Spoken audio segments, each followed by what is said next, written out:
सन 1910 का साल है। एक विदेशी धरती से एक भारतीय महिला कहती है, मैं यहाँ इजिप्ट की आधी आबादियों के प्रतिनिधियों को देखती हूँ। क्या मैं पूछ सकती हूँ कि बाकी की आधी कहाँ है? इजिप्ट के बेटों, इजिप्ट की बेटियाँ कहाँ हैं? तुम्हारी माताएं और बहनें कहाँ हैं? एक विदेशी धरती पर एक भारतीय महिला द्वारा उस देश के महिला प्रतिनिधित्व के बारे में पूछना एक बड़ी बात है। कौन थी ये भारतीय महिला? आज आपको इसी भारतीय महिला से मिलवाएंगे। हेलो एंड नमस्ते, वेलकम टू जर्नी विद किस्से। मेरा नाम है राहुल खैलिया और आज मैं आपको सुनाने जा रहा हूँ एक किस्सा, मैडम कामा का। शुरुआत में जो आपने शब्द सुने वो शब्द थे मैडम भीकाजी कामा के। मैडम भीकाजी कामा, जिन्हें मदर ऑफ इंडियन रेवोल्यूशन भी माना जाता है। मैडम कामा का जन्म 24 सितंबर 1861 में नवसारी, मुंबई में हुआ था, जो आज मुंबई है। उनका जन्म एक बड़े और समृद्ध पारसी परिवार में हुआ था। वैसे तो मैडम कामा भारतीय स्वतंत्रता आंदोलन की प्रमुख हस्तियों में से एक थी, पर स्वतंत्रता आंदोलन के अलावा समाज में महिलाओं के उत्थान के लिए उन्होंने कई कार्य किए। किसी समझदार इंसान ने कहा है, समाज की किसी बुराई को मिटाने के लिए सबसे ज़रूरी कदम है सबसे पहले उस बुराई को तब पहचानना जब समाज के लिए वो एक आम बात है, ना कि कोई बुराई। मैडम कामा ने समाज की उस बुराई को उस समय पहचाना जब लोगों के लिए वो एक आम बात थी। वो था महिलाओं का समाज में प्रतिनिधित्व। एक पुरुष प्रधान समाज में महिलाओं के लिए जगह बनाना एक हिम्मत और साहस का काम है, जो मैडम कामा ने उस समय किया।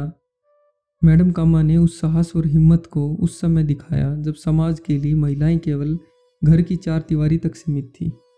1885 में मैडम भीकाजी की शादी रुस्तम कामा से हुई, जो पेशे से एक वकील थे और अंग्रेज़ों के समर्थक थे।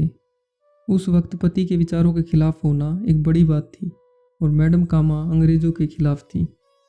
1902 में प्लेग की बीमारी के चलते मैडम कामा इलाज के लिए ब्रिटेन गई। 1904 में मैडम कामा भारत लौटने की तैयारी कर रही थी जब वो श्यामजी कृष्ण वर्मा के संपर्क में आई। उनके माध्यम से मैडम कामा दादा भाई नौरोजी के निजी सचिव के रूप में काम किया। मैडम कामा ने फरवरी 1905 में वर्मा की Indian home rule league society की स्थापना का समर्थन किया। तब लंदन में अंग्रेज़ों द्वारा उनसे कहा गया कि जब तक वह राष्ट्रवादी गतिविधियों में भाग नहीं लेने का वादा करने वाले एक बयान पर साइन नहीं करेंगी, तब तक उन्हें भारत वापस नहीं जाने दिया जाएगा। उन्होंने इस पर मना कर दिया। 1907 में जर्मनी के एक शहर स्टटगार्ट में एक अंतर्राष्ट्रीय समाजवादी सम्मेलन आयोजित हुआ और इसी अवसर पर भीकाजी कामा ने भारतीय राष्ट्रीय ध्वज का पहला संस्करण फहराया, हरे, केसरिया और लाल धारियों वाला तिरंगा। उग्र महिला ने तब घोषणा की, यह स्वतंत्र भारत का झंडा है। मैं सभी लोगों से अपील करती हूँ कि वे खड़े होकर इस झंडे को सलामी दें। उन्होंने उस विदेशी धरती पर खड़े होकर कहा, देखो, आज़ाद भारत का झंडा पैदा हुआ है। इसे उन युवा भारतीयों के खून से पवित्र किया गया है जिन्होंने इसके सम्मान में अपने प्राणों की आहुति दे दी। इस झंडे के नाम पर मैं दुनिया भर में स्वतंत्रता प्रेमियों से इस संघर्ष का समर्थन करने की अपील करती हूँ। वो समाज में महिलाओं के लिए एक मिसाल बनी। एक बार मैडम कामा ने महिलाओं को संबोधित करते हुए कहा था, भारतीय स्वतंत्रता के लिए काम करो। जब भारत आज़ाद होगा तो महिलाओं को न केवल वोट डालने का अधिकार होगा बल्कि बाकी बहुत सारे अधिकार भी मिलेंगे। आज हमने उनके साहस और हिम्मत के किस्से बताए हैं। तब से लेकर अब तक समाज में कई सुधार हुए हैं, लेकिन हम ये नहीं कह सकते कि अब समाज में कोई बुराई नहीं है। क्या पता आज की कोई आम बात कल की बुराई हो।